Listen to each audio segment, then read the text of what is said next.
Let us see here the transport of hormones. We classified it actually into transport into transport through blood, transport through blood, and transported into target organs through the blade. When after they reach to the target organ, what they do that in that particular area, so that we classified for our comfort.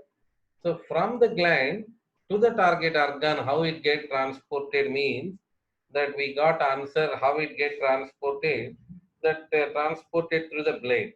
So discussed earlier about the fat soluble hormones, they are going to be transported through the plasma protein, attached to plasma protein. Now we are talking about the hydrophilic hormones, water soluble hormones we are talking. So let's take water soluble hormones, hydrophilic or water soluble hormones. In this case, that how do they get transport to the blood? By dissolved condition, dissolved in the water of plasma. So dissolved in the water of plasma. So by dissolved in the water of plasma, they reach to all over the body, but we say they work only on the target organ. They're going to work only on the target organ. Okay, so then when they reach to the target organ, target tissue, target cell, what happens? The one thing we need to understand, they can't enter into the cell. Why they cannot enter into the cell? The reason, what is the reason to not enter into the cell? Because that is hydrophilic hormone, water soluble hormone. Okay, so fat soluble hormones are having entry into the cell, but not water soluble hormones. They cannot enter into the cell. When we say they cannot enter into the cell, then where we find the receptors and the cell, the receptors and the cell membrane itself will find the receptor, hormone receptor will find above on the cell membrane. Okay, let us try to locate that in the diagram.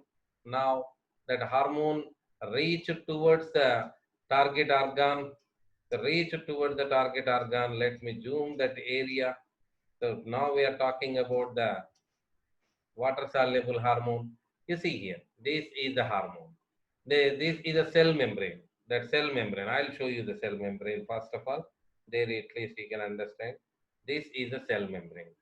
Okay, so on above the cell membrane, not inside the cell. This is the portion inside the cell. We can see inside the cell. Okay, so it is not there inside the cell. That hormone receptor is not inside the cell. Hormone receptor is present on outside the cell. That you need to understand. Okay, so then you see this is a hormone. We are talking about an example I have taken, that is epinephrine. The hormone example we are taking, that is epinephrine. Epinephrine, norepinephrine. If you remember from adrenal medulla, okay, this is the receptor protein present on the cell membrane. What do you say it as?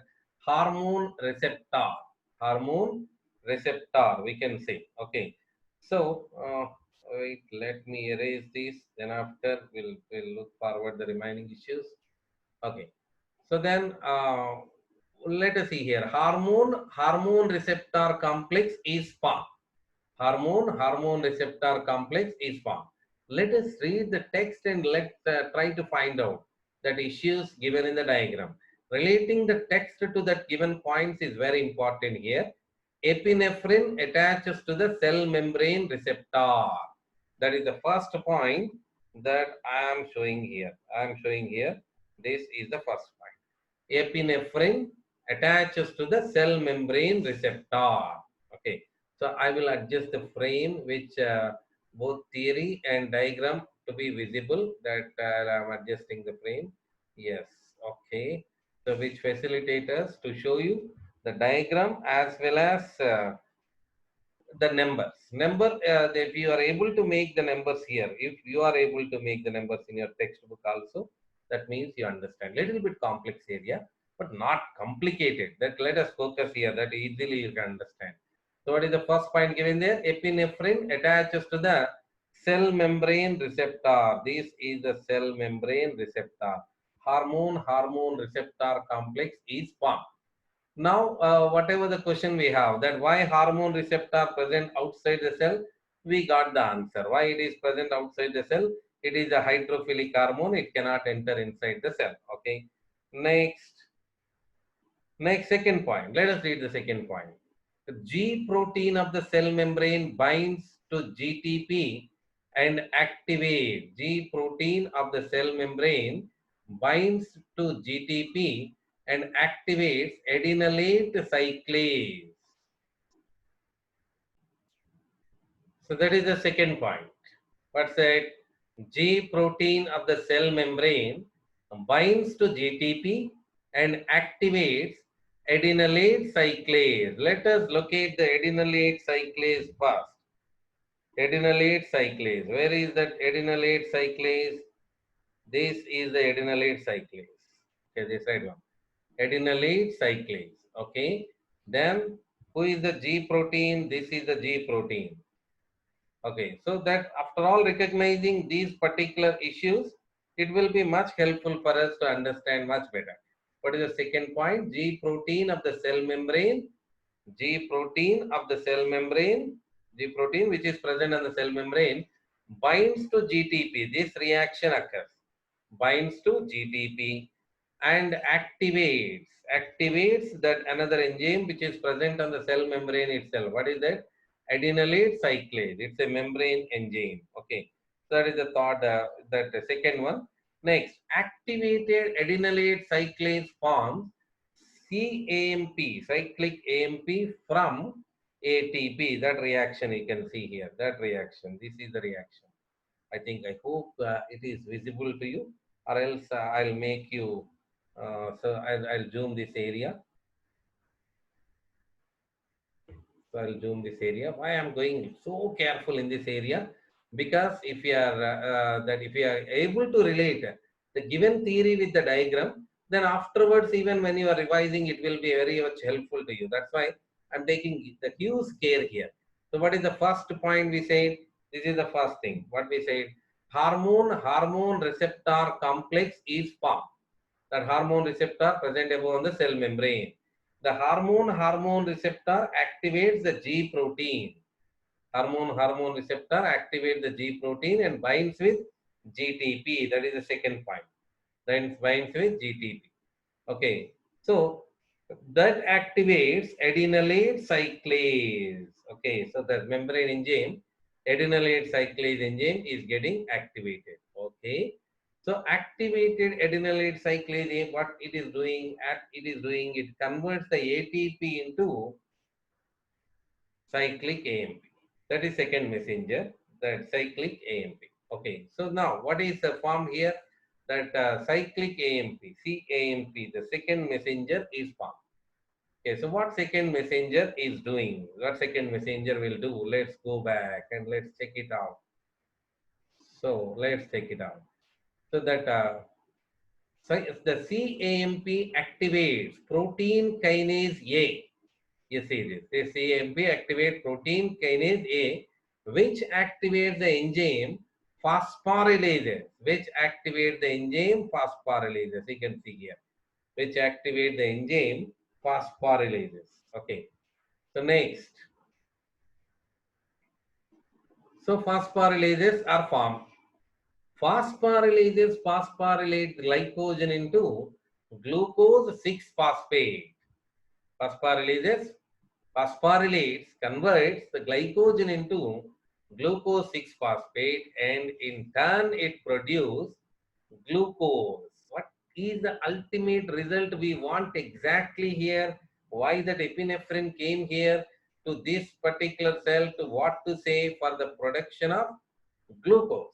For the production of glucose, and straight away that is saying to the glycogen to form the glucose? No, that straight away it is not going.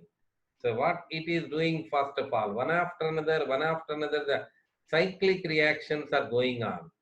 Okay, so one or two times if you make it, that we'll be able to understand. One or two times I have to make this. So let me say once again. So I'm pointing out that events one after another. So I think you need to see that protein kinase A also. Phosphorylase conversion into glucose into glucose. Everything is visible now. So I made adjustment. So now let's start. So this is the first step. What is the first step? The hormone receptor complex is formed. Okay, so text we related. So directly in general words, let's talk about this. Epinephrine. This is the first step. That hormone receptor complex is formed. Hormone receptor complex activates the G protein after binding with JTP. That means hormone receptor complex stimulates the G protein to bind with GTP. Okay, so that is the next step. G protein who activated after binding with GTP activate the adenylate cyclase. This is the third step. Adenylate cyclase.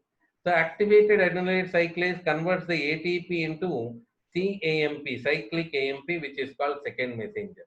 The activated second messenger CAMP is going to convert that form the protein kinase A, activates the protein kinase A.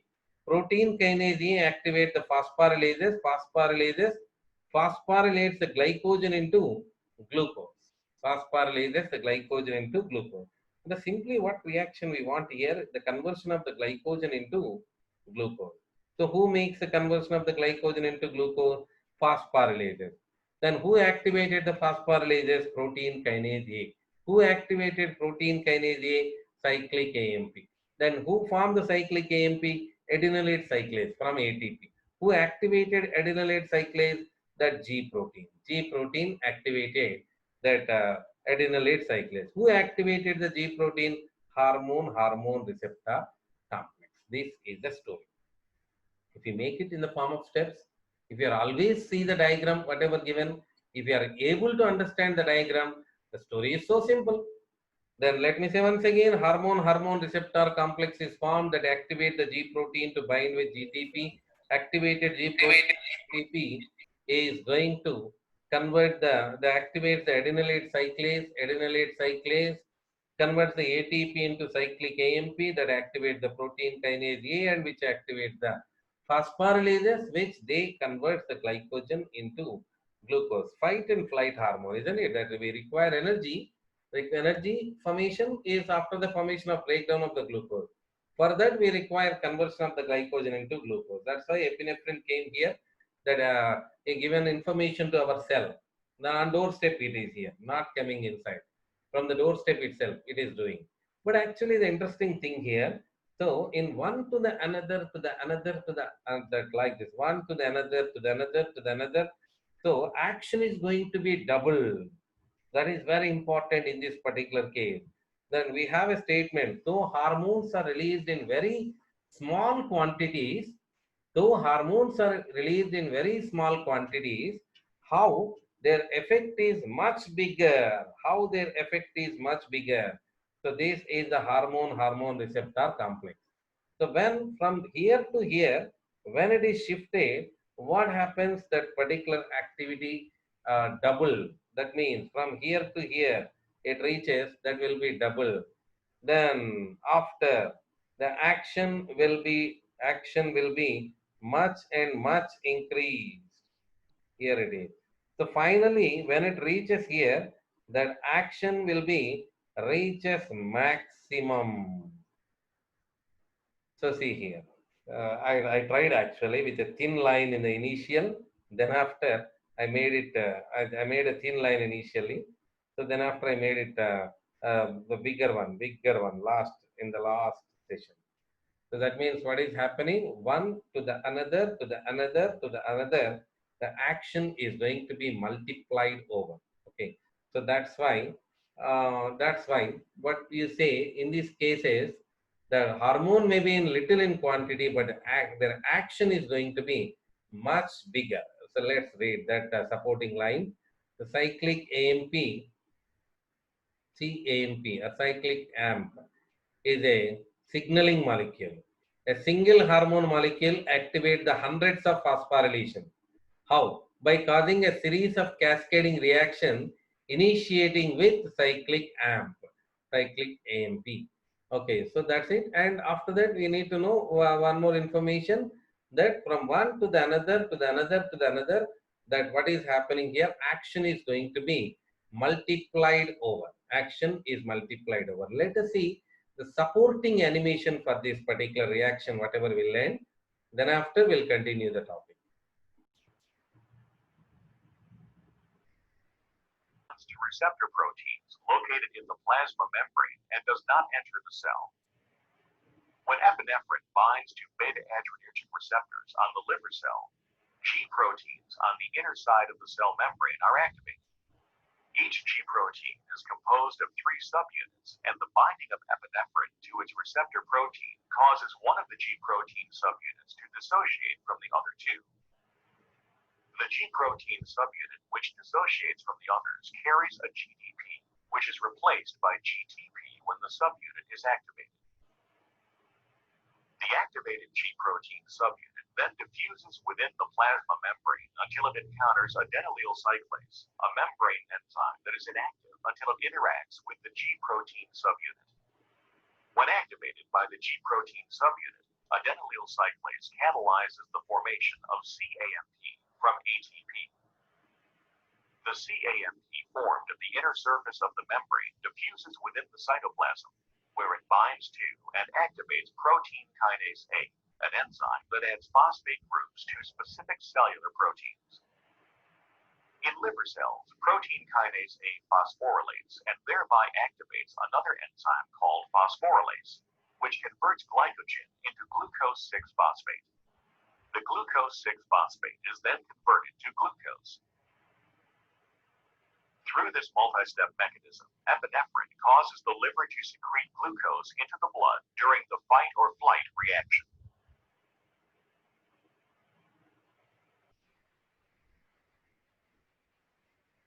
So that's it. Wait. So let's take a look on this final look. After that, then now let's start once again. Let me show you. This is the hormone. What is this then? Hormone receptor complex. So hormone receptor complex, which hormone cannot enter the inside. So that's why the hormone receptor is there itself on the cell membrane. So hormone receptor complex is formed. That is the first thing you need to remember. So hormone receptor complex is formed. So this is the hormone receptor complex. So hormone receptor complex activated the G protein to bind. That activates the G protein. G protein will bind with GTP and it activates the adenylate cyclase. Adenylate cyclase will convert that ATP into cyclic AMP. So that area I'll show you. That cyclic AMP. ATP into the cyclic AMP. It is converted over. The AMP or cyclic AMP. So formed cyclic AMP is going to be converted is what is the next step? The formed cyclic AMP will bind with the protein kinase A and activates the protein kinase A.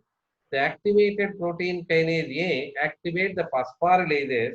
Activated phosphorylases converts the inactive stored glycogen into glucose. So what is the ultimate reaction we want here actually? Conversion of the glycogen into glucose. Who converts the glycogen into glucose? Phosphorylases. Who activated the phosphorylases? Protein kinase A. Okay, so protein kinase A. Who activated the protein kinase A? Adenylate cyclase. Who activated the adenylate cyclase? G protein. G protein is activated by hormone receptor complex, or we say simply this hormone is this particular. So the only thing you need to remember here, one to the another, to the another, to the another is going, the action is going to be multiplied. So that's why though hormone is released in less quantity, will form lot of glucose. We are going to form lot of glucose because one to the another, the action is going to be much amplified over. Okay, so that's what we say cyclic secondary messenger is going to be amplifier. Cyclic AMP reaction we can say. Okay, so that's it. And let me give the final conclusion here, that the same we'll try to see here in this diagram. The same in the text diagram we are trying. So I am superimposing. Now let's focus here. The same whatever we learned here. So why focusing here? This is the only complicated area. If you are able to answer this, this is also we are seeing now in the video. That hormone enters inside hormone receptor complex, which is about steroid hormone that entered inside, and it's so simple here to say. Hormone receptor complex only made the transcription, mRNA formation, and protein. So this is little bit complicated. One to the another, the activation things are going to happen. So hormone receptor complex is formed that activate the G protein. G protein binds with GTP and activates the adenylate cyclase. Adenylate cyclase converts the ATP into cyclic AMP, which is called secondary messenger, which activates the through protein kinase A. Protein kinase A activates the phosphorylases, which it makes the breakdown of glycogen into glucose. Glycogen synthesis will be inhibited. That means breakdown of the glycogen getting started. Automatically synthesis is stopped and breakdown initiated. But in general times, what we do, we convert the glucose into glycogen. Extra glucose which is formed in the body will be converted into glycogen. That is the general case here. Okay. So we can take an example to understand the action of the hydrophilic hormones such as epinephrine, which cannot enter a cell. Right away, I'm closing this by reading the text line. In the liver cells, epinephrine attaches to the cell membrane receptor, and the G protein of the cell membrane binds to GTP. G protein of the cell membrane binds to GTP and activates the adenylate cyclase. A membrane enzyme it is. Activated adenylate cyclase forms the cyclic AMP formed from ATP. Cyclic AMP activates the protein kinase A, which activates the enzyme phosphorylases. The activated phosphorylates the glycogen into glucose 6-phosphate, and in turn it produces the glucose. Ultimate result we got is glucose. Normal time, liver converts the glucose into glycogen. By release of epinephrine, what we are going to say here, the only action is going to happen is reverse. Glycogen is going to break down as glucose. If you remember, we learned this in digestion absorption as glycogenolysis, breakdown of the glycogen into glucose. That is done by hormone epinephrine. Thus, the liver cell is able to produce several molecules of the glucose needed to the cell under the action of epinephrine. Epinephrine, as we know, one of the fight and flight hormone action. Okay, so I'll say this back again and I'll show that respected video which is related to this. You see this also. So in case of steroid hormones, hormone receptor is present inside the cell that form the hormone receptor complex, and hormone receptor complex to the nuclear pores, it enters inside the cell, and the make the transcription of the mRNA from the DNA. That mRNA is translated into a certain protein. So formation of protein is by whom? Is by that steroid hormone.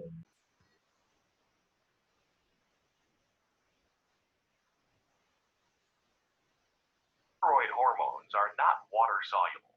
They travel in the blood attached to protein. So I think some technical problem. Steroid hormones are not water soluble.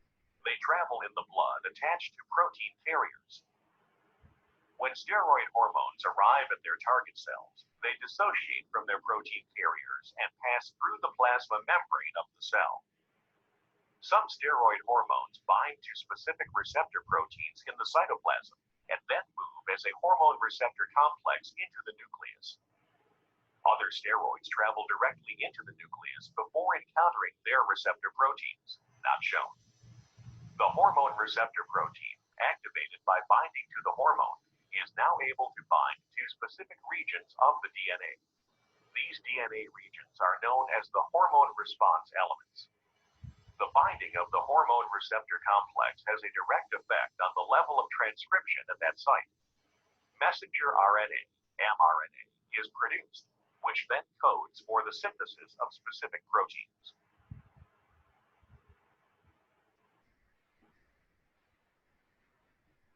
Yes, Did you notice this? This is plasma protein. I said that water soluble hormones cannot be dissolved in the water of plasma.